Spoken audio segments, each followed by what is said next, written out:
शहर के एक मध्यवर्गीय परिवार में जन्मी उर्वशी बचपन से ही शांत और समझदार लड़की थी। उसकी दुनिया उसके माता पिता और छोटे भाई के इर्द गिर्द घूमती थी। लेकिन एक दिन उसकी जिंदगी में ऐसा तूफान आया जिसने सब कुछ बिखेर कर रख दिया। एक नई नौकरी, नई जिंदगी। कॉलेज की पढ़ाई खत्म करने के बाद उर्वशी को एक बड़ी कंपनी में नौकरी मिल गई। उसके परिवार में खुशी की लहर दौड़ गई।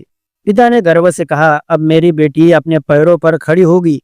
लेकिन किसे पता था ये नई नौकरी उसकी जिंदगी का सबसे बड़ा दुख स्वप्न बनने वाली थी। एक दोस्त या शिकारी। ऑफिस में उसकी मुलाकात रवि से हुई, जो दिखने में सीधा साधा लेकिन दिमाग से शातिर था। धीरे धीरे दोनों में दोस्ती हो गई। रवि हर वक्त उर्वशी की मदद करता, उसे ऑफिस छोड़ने जाता और कभी कभी उसके लिए गिफ्ट भी लाता। उर्वशी को लगा कि रवि एक अच्छा इंसान है, लेकिन उसे इस बात का अंदाज नहीं था कि रवि की नजरें उसकी मासूमियत पर थी। एक रात जो कभी नहीं भूली जाएंगी। एक दिन रवि ने उसे अपनी बर्थडे पार्टी में बुलवाया। पहले तो उर्वशी ने मना कर दिया, लेकिन रवि के बार बार आग्रह करने पर वो मान गई। पार्टी एक फार्म हाउस में थी, जहाँ कुछ अजनबी चेहरे भी मौजूद थे। माहौल हल्का फुल्का था, लेकिन उर्वशी को थोड़ी घबराहट महसूस हो रही थी। रवि ने उसे एक ड्रिंक ऑफर की, जिसे पीते ही उसे चक्कर आने लगे। जब उसकी आंखें खुली तो वह एक अंधेरे कमरे में थी। सिर भारी लग रहा था, शरीर कांप रहा था। उसे एहसास हुआ कि उसके साथ कुछ गलत हुआ है। जैसे ही उसने अपने कपड़े ठीक किए और कमरे से बाहर निकली, रवि और उसके कुछ दोस्त हंस रहे थे। उर्वशी टूट चुकी थी, लेकिन उसने हार नहीं मानी। घर पहुंचते ही उसने अपनी माँ को सब कुछ बता दिया। उसके पिता ने बिना देर किए पुलिस में शिकायत दर्ज करवाई, लेकिन पुलिस की बेरुखी और समाज की तिरछी नजरों ने उसे और तोड़ दिया। लड़की की गलती होगी, वरना शरीफ घर की बेटियां ऐसे पार्टियों में नहीं जाती। पड़ोसियों की फुसफुसाहट उसे अंदर तक झकझोर रही थी। लेकिन उर्वशी ने समाज की परवाह नहीं की। उसने मीडिया का सहारा लिया, सोशल मीडिया पर अपनी आप बीती बताई। धीरे धीरे मामला तूल पकड़ने लगा और पुलिस ने रवि और उसके साथियों को गिरफ्तार कर लिया। महीनों की लड़ाई के बाद अदालत ने रवि और उसके साथियों को सख्त सजा सुनाई। उर्वशी को न्याय मिल गया, लेकिन उसकी आत्मा पर लगे जख्म कभी नहीं भर सकते थे। उसने ठान लिया कि अब वो दूसरी लड़कियों को जागरूक करेंगी, ताकि कोई और उर्वशी इस दर्द से न गुजरे। उर्वशी की नहीं, बल्कि उन हजारों लड़कियों की है जो समाज के डर से चुप रह जाती है। लेकिन उर्वशी की तरह अगर हर लड़की हिम्मत दिखाए तो अपराधियों को सजा मिलनी तय है। उर्वशी और उसके परिवार ने जब पुलिस स्टेशन जाकर शिकायत दर्ज कराई, तो पहले तो पुलिस ने इसे आम केस समझकर ज्यादा गंभीरता नहीं दिखाई। लेकिन जब उर्वशी और उसके पिता ने मीडिया और सोशल मीडिया का सहारा लिया, तब पुलिस पर दबाव बढ़ा और उन्होंने सही तरीके से जांच शुरू की। सबसे पहले पुलिस उस फार्म हाउस पर गई जहां वारदात हुई थी। वहां से उन्होंने कई जरूरती सबूत जुटाए, जिनमें सीसीटीवी फुटेज, फार्म हाउस के बाहर लगे कैमरे से यह साफ हो गया कि उर्वशी को नशे की हालत में रवि और उसके दोस्त अंदर ले गए थे। ग्लास और ड्रिंक की जांच। पुलिस ने उस ग्लास को फॉरेंसिक जांच के लिए भेजा जिसमें उर्वशी को ड्रिंक दी गई थी। रिपोर्ट में साफ हुआ कि उसमें नशीला पदार्थ मिलाया गया था। कमरे की तलाशी। कमरे में उर्वशी के कुछ टूटे हुए गहने और उसके कपड़ों पर संगठित निशान मिले, जिससे यह साबित हुआ कि उसके साथ जबरदस्ती की गई थी। उर्वशी के मेडिकल टेस्ट। पुलिस ने उर्वशी का मेडिकल टेस्ट करवाया, जिसमें पुष्टि हुई कि उसे नशीला पदार्थ खिलाया गया था और उसके साथ जबरदस्ती की गई थी। यह रिपोर्ट केस के लिए बहुत अहम साबित हुई। पुलिस ने उर्वशी और रवि की कॉल डिटेल्स सीडीआर निकाली, जिससे यह साफ हुआ कि रवि पहले से ही उर्वशी को अपने जाल में फंसाने की कोशिश कर रहा था। उर्वशी ने जो मैसेज और चैट रवि के साथ की थी, वे भी सबूत के तौर पर पेश किए गए। रवि की कुछ चैट से यह साबित हुआ कि उसने पार्टी के लिए पहले से प्लानिंग की थी। गवाहों के बयान। पुलिस ने पार्टी में मौजूद अन्य लोगों से पूछताछ की। कुछ लोग डर के कारण चुप थे, लेकिन 2 लोगों ने गवाही दी कि रवि और उसके दोस्तों ने उर्वशी को जबरदस्ती ड्रिंक पिलाई थी।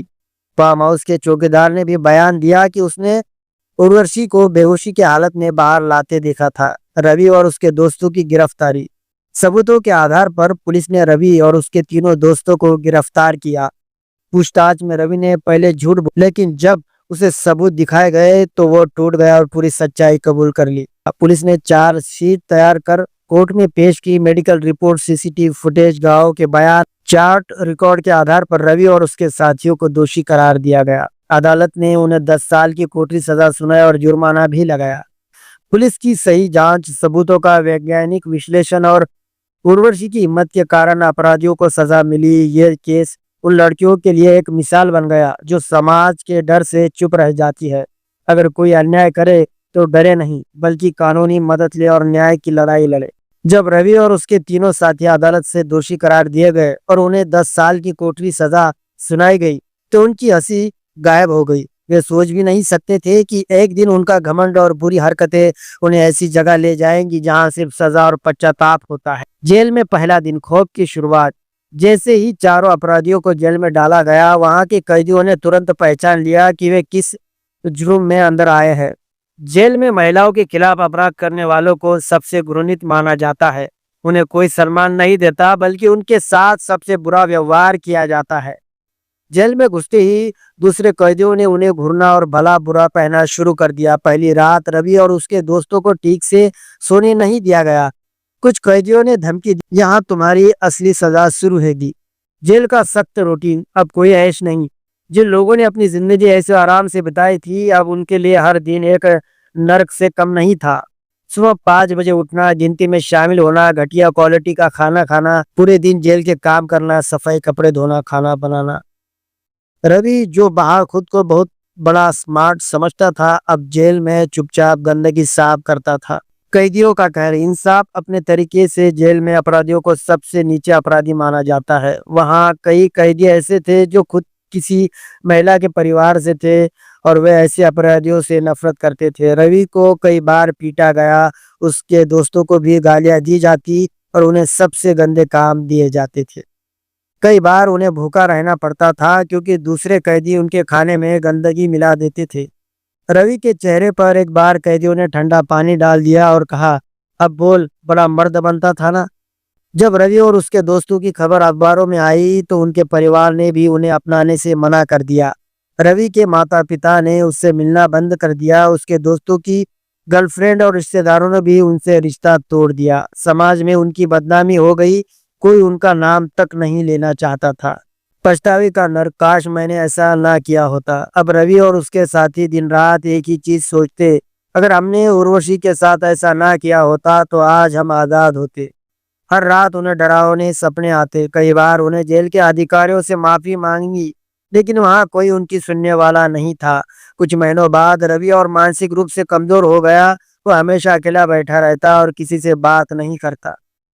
अंत में अपराध का असली अंजाम, रवि और उसके दोस्तों ने सोचा था कि वे अपनी हरकतों से बच जाएंगे, लेकिन न्याय ने उन्हें उनकी असली जगह पहुंचा दिया। जेल में अब वे हर दिन अपनी गलती की सजा भुगत रहे थे, न केवल कानून से बल्कि समाज और कैदियों से भी। अगर कोई महिला या लड़की को कमजोर समझकर उसका शोषण करने की सोचता है तो उसे एक याद रखना चाहिए कि अपराध का अंजाम बहुत भयानक होता है। दोस्तों, ये कहानी पूरी तरह से काल्पनिक है, पर केवल जागरूकता व शिक्षा के उद्देश्य से बनाई गई है। इसका किसी भी वास्तविक घटना, व्यक्ति या स्थान से कोई संबंध नहीं है। उर्वशी की ये कहानी एक सच्ची हिम्मत और न्याय की लड़ाई को दर्शाती है। जब उसके साथ अन्याय हुआ तो उसने डरने के बजाय न्याय के लिए आवाज उठाई। इस कहानी में दिखाया गया है कि कैसे सही कानूनी कदम उठाने से अपराधियों को उनकी सजा मिलती है। ये कहानी समाज में जागरूकता फैलाने के लिए बनाई गई है, ताकि महिलाएं अपने अधिकारों को पहचानें और अन्याय के खिलाफ आवाज उठाएं। अगर आपको ये कहानी पसंद आए तो इसे लाइक करें, शेयर करें और हमारे चैनल को सब्सक्राइब करना ना भूलें।